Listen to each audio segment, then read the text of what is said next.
কাছে, যে তাহলে ব্যারাকে ফিরে যাচ্ছে না কেন আর্মিরা? আর্মি কেন লাগে? অর্থাৎ বলেন কোন পৃথিবীর কোন গণতান্ত্রিক রাষ্ট্রে সেনাবাহিনী, এটাকে তো আমি এখন সেনাবাহিনী বলতে নারাজ, এটাকে আমি এখন ওয়াকার বাহিনী বলতে চাই। কারণ সেনাবাহিনী তো থাকতে পারে না একটি গণতান্ত্রিক রাষ্ট্রে। যদি তারা, যেহেতু তারা দাবি করেছে এটা নির্বাচিত হয়ে গেছে, নির্বাচন হোক বা না হোক, সেনাবাহিনীর কাম কি? সেনাবাহিনীর কাজ তো মাঠে থাকা না এতদিন, তাদের তো আরো কাজ আছে। সেই কাজ না করে তারা কেন এখানে? অর্থাৎ বাংলাদেশের সেনাবাহিনী ওই যে তাদের যে বড় ভাই বা আব্বা শ্বশুর এই যে পাকিস্তান, তারই মুখ পড়াইছে আমাদের জামালপুরের ভাষায় যদি বলি।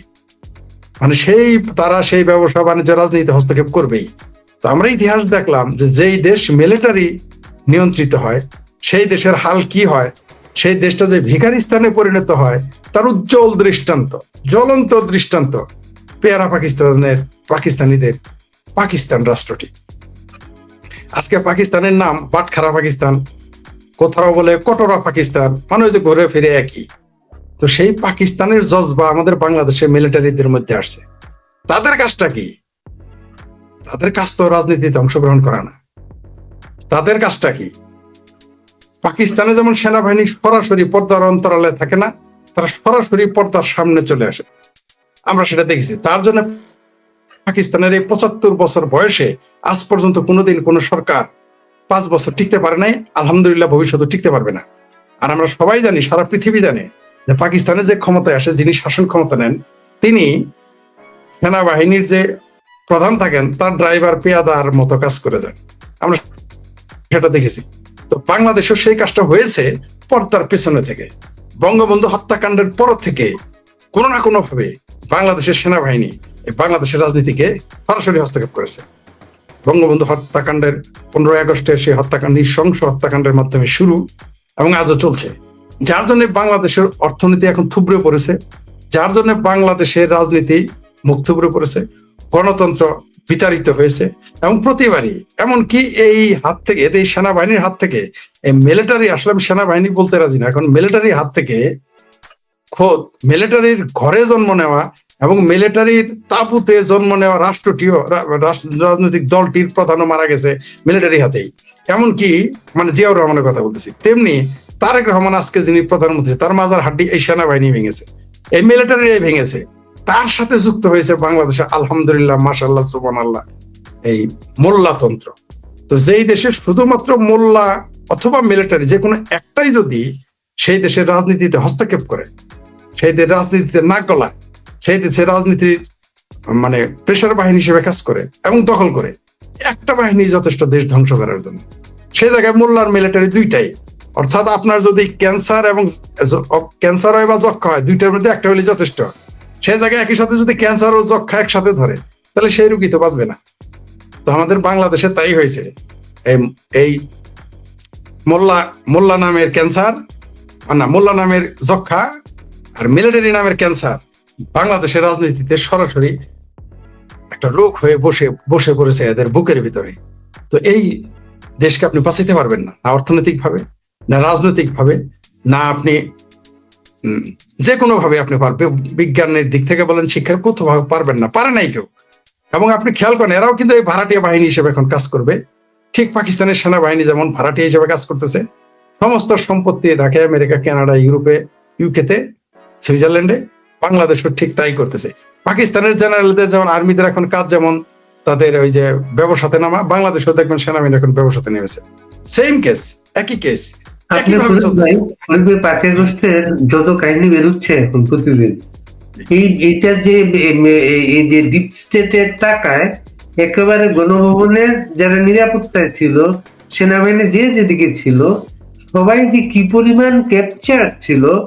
আওয়ামী লীগের মতো একটা দলকে তারা বিশ্বের করে তাদের দলীয় কর্মসূচি গুলো প্রত্যাহার করেছে, তারা সব প্রত্যাহার করেছে আওয়ামী লীগ, বিশ্বাস করেছে তাদেরকে।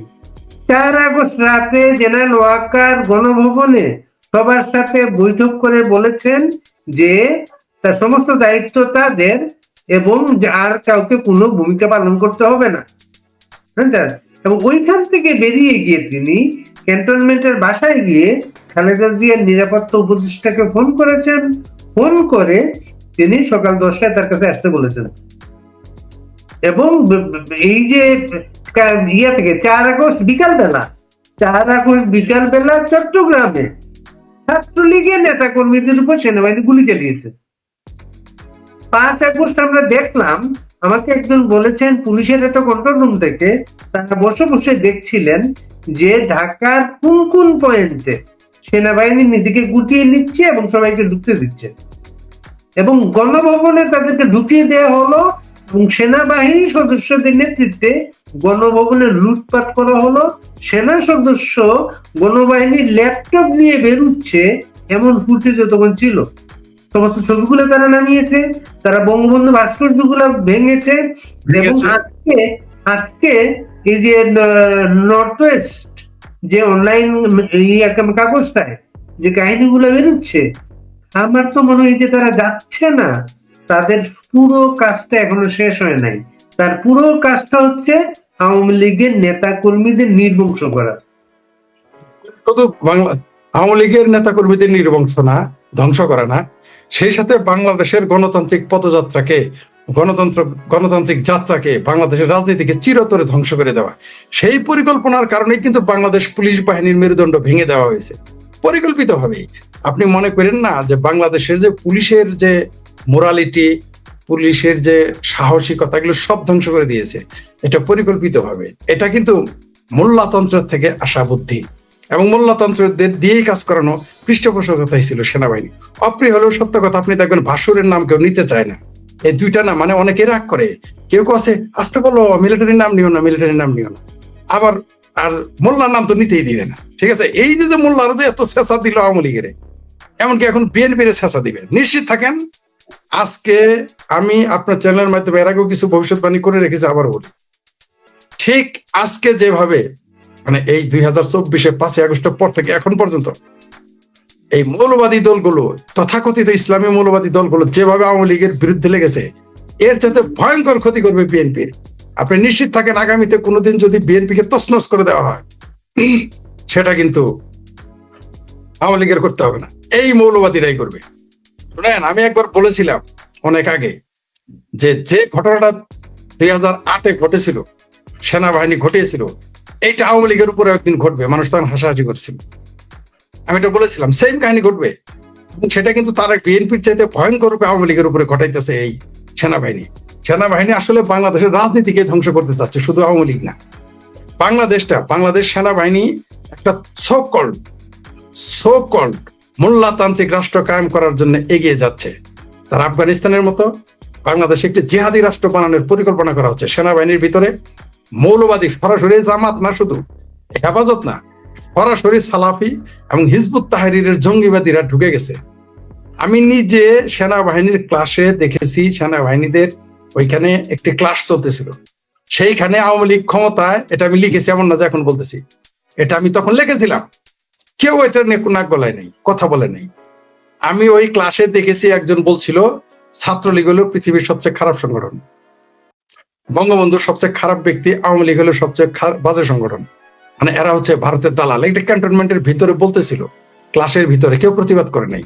সেই ক্লাসে আমি উপস্থিত ছিলাম, কেউ বলতে পারবেন না চুদুর বুদুর করে যে বানায় বলছে, কারণ ওই ক্লাসে আমিও কোনো না কোনো ভাবে ছাত্র হিসেবে ছিলাম। ওখানে তো ছাত্র না, আমরা শিক্ষার্থী, আমরা একটা ট্রেনিং নিতে গিয়েছিলাম, তখন ক্লাসে এগুলো বলেছে। সেনাবাহিনীর পোশাক পরা লোক বসে আছে, সেখানে বলেছিল যে গণতন্ত্র হারাম, সমাজতন্ত্র হারাম বলেছিল। আমাদের আরবি ক্লাস নিত, সেখানে সিভিল লোক হিসেবে, সিভিলের মধ্যে আমি ছিলাম, যারা আমরা সিভিল ছিলাম পাশের পোশাকি লোক থাকতো, সেখানে স্পষ্ট বলতেছে তারা বঙ্গবন্ধুকে গালি দিত, তাকে জাতির পিতা মানতো না, প্রকাশ্য ক্যান্টনমেন্টের ভিতরে বলতো, কেউ কথা বলে নাই। ক্যান্টনমেন্টের নামটা আমি বললাম না সঙ্গত কারণেই। আমি নিজের চোখে দেখেছি ক্যান্টনমেন্টের ভিতরে, আমি নিজের চোখে দেখেছি যে আল্লাহু আকবার, সুবহানাল্লাহ, আলহামদুলিল্লাহ এগুলো লিখে গাছের ভিতরে পেরাক মারা। আপনি বলেন তো, এটা কি গুলিস্তানে ফুটপাত পেয়েছেন আপনি, যেখানে একটা পাখি যাইতে পারে না, যেখানে একটা গাছের পাতা পরে থাকতে পারে না শুকনো, সেখানে কারা এগুলো লিখেছে? আলহামদুলিল্লাহ, সুবহানাল্লাহ, আল্লাহু আকবার, এগুলো কারা লিখেছিল?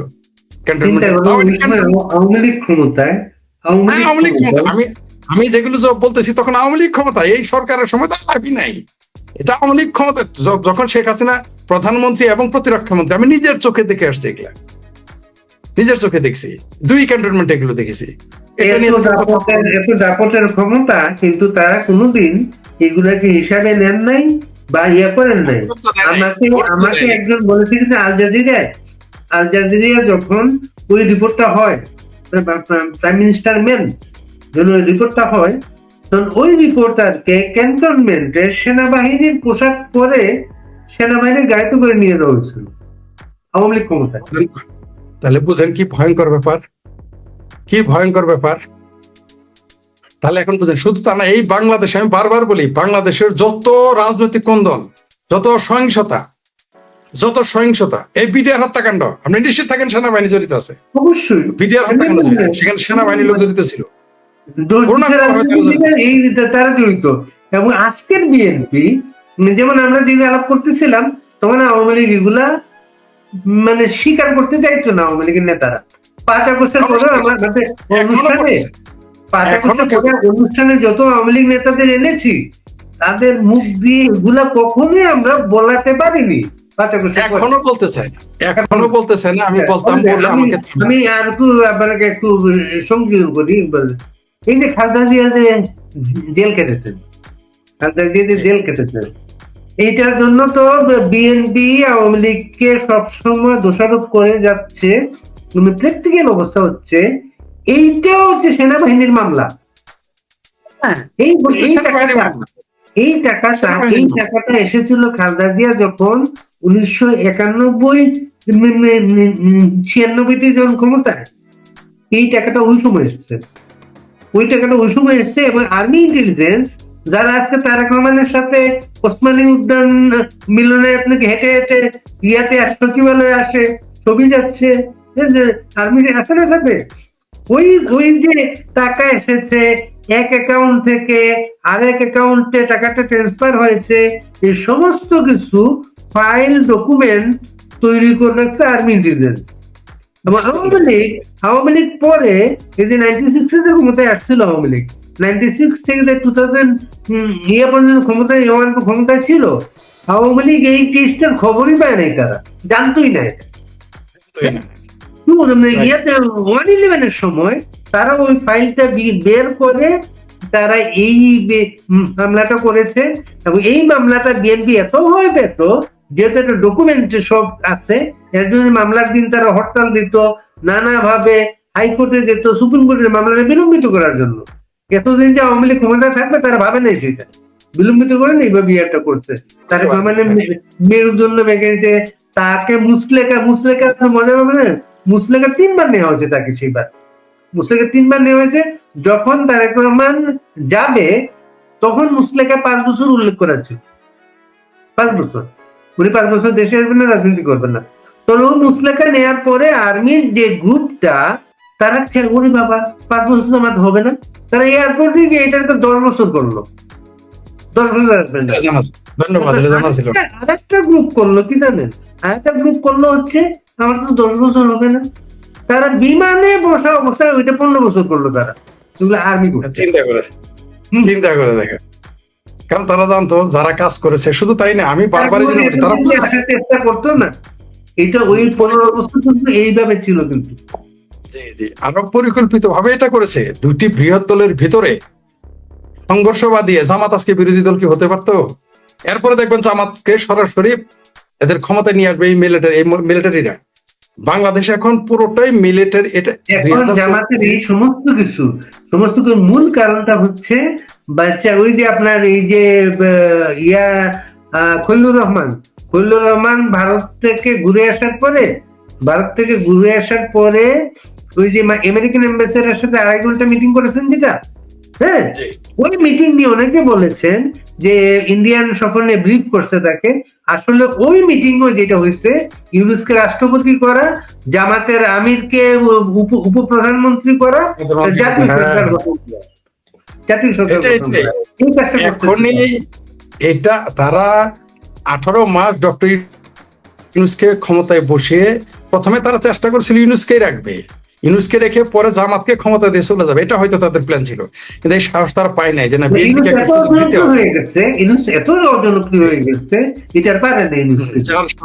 সাহস পায় না। আর আর পাশাপাশি এখন বিএনপি কে এনে তারা এমন একটা স্যাবোটাজ ঘটাবে, হতে পারে যে তারেক রহমানকে মেরেও ফেলবে, ওই যে বেনজির ভুট্টোর মতো মেরে ফেলবে। হতে মেরে পারে। ফেলে এটা আওয়ামী লীগের কাঁধে চাপিয়ে দিয়ে, ভারতের কাঁধে চাপিয়ে দিয়ে এখানে মোল্লাতন্ত্রকে ক্ষমতায় নিয়ে আসবে এই জামাতিদের, এই প্ল্যানও তাদের থাকতে পারে। আমি বলি তো, আমি শুরু থেকে, আমি মফস্বল থেকে শুরু করে জেলা শহর ঢাকাতে আমি বহু জিনিস গবেষণা করেছি। বাংলাদেশের যত সন্ত্রাসী কর্মকাণ্ড ঘটে, রাজনৈতিক কলহ ঘটে, এমনকি Awami League BNP, BNP Awami League BNP, এর পর্দার অন্তরালে জামাত থাকে কোনো না কোনো ভাবে। এই যে সুপ্ত গুপ্ত হিসেবে থাকে, মানে প্ররোচনা দেয়, তারেক রহমানের পিছিয়ে একজন থাকে, আওয়ামী লীগের নেতাদের পিছিয়ে একজন থাকে, থেকে প্ররোচনা দেয় তারা, দিয়ে তাদের মধ্যে বিরোধ সৃষ্টি করেছিল। আজকে এই পরিণতি কিন্তু তাই। এটা কিন্তু হয়তো অনেক আওয়ামী লীগও এটা মানতে চাইবে না, বিএনপিরও মানতে চাইবে না, কিন্তু এটাই ঠিক। আমি নিজে মফস্বলের অন্তত 10টা সংঘর্ষ নিয়ে গবেষণা করেছি। লোকাল বিএনপি আওয়ামী লীগ মানে আভ্যন্তরীণ এবং তাদের কলহ, এগুলো আমি একটা লিস্ট করেছি। 1990 সাল থেকে 2000 সাল পর্যন্ত, 2005-6 পর্যন্ত একটা চার্ট করেছি আমি। ওই চার্ট গুলো আমি ধরে ধরে গবেষণা করে দেখেছি। এই সে আমার কলেজ জীবন থেকে খোঁজ করে হিসাব করে দেখলাম, এখন পর্যন্ত যত সন্ত্রাস ঘটে এগুলো সব পিছনে সেনাবাহিনী এবং মোল্লাতন্ত্র কাজ করে ভিতরে ভিতরে। তার জন্যই কিন্তু আজকে জামাত বিরোধী দল।